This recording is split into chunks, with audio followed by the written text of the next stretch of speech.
pass white light through a prism and it spreads into a continuous rainbow. But if you heat an atomic gas, it instead emits light in isolated, sharply defined bars of color. These emission lines indicate that atoms do not interact with light in a smooth gradient. Instead, they only absorb or release energy in highly specific, discrete quantities.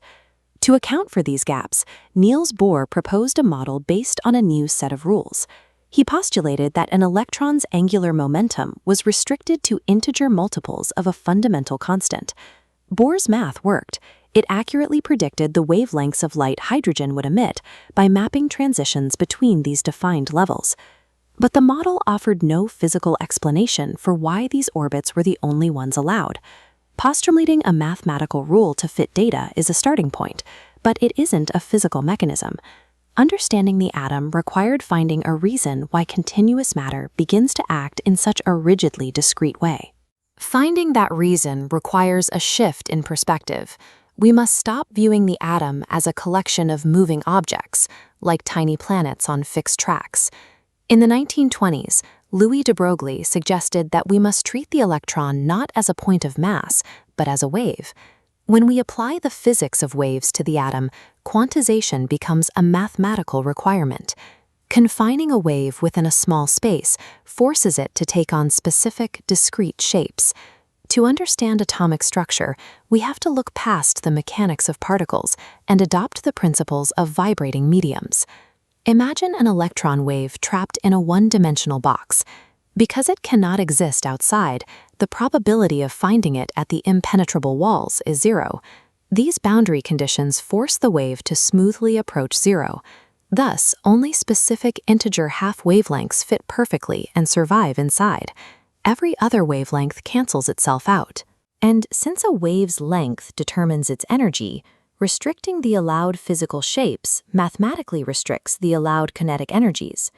Discrete energy levels are the physical consequence of applying boundaries to a continuous wave. A real atom is a three-dimensional trap.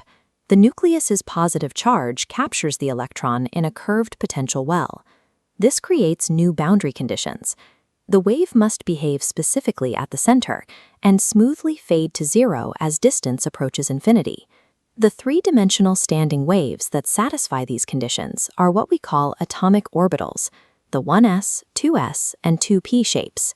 In a hydrogen atom with only one electron, orbitals that share the same principal quantum number, like 2s and 2p, possess the exact same energy. This state of equality is called degeneracy. These familiar electron shells are the physical geometries that emerge when a continuous wave is caught in an electrostatic trap. When you add more electrons to the atom, they begin to repel each other. This breaks the symmetry of the system, and the energy levels split into sublevels. A radial distribution graph plots the probability of finding an electron at various distances from the nucleus. Comparing the main peaks shows the 2p electron stays closer to the nucleus. However, the 2s curve has a secondary, smaller peak very close to the origin. This peak represents penetration. It allows the 2s electron to occasionally bypass the core of inner electrons and spend time directly next to the nucleus. Because of this penetration, the 2s electron feels a stronger pull from the nucleus than the 2p electron does. It experiences a higher effective nuclear charge.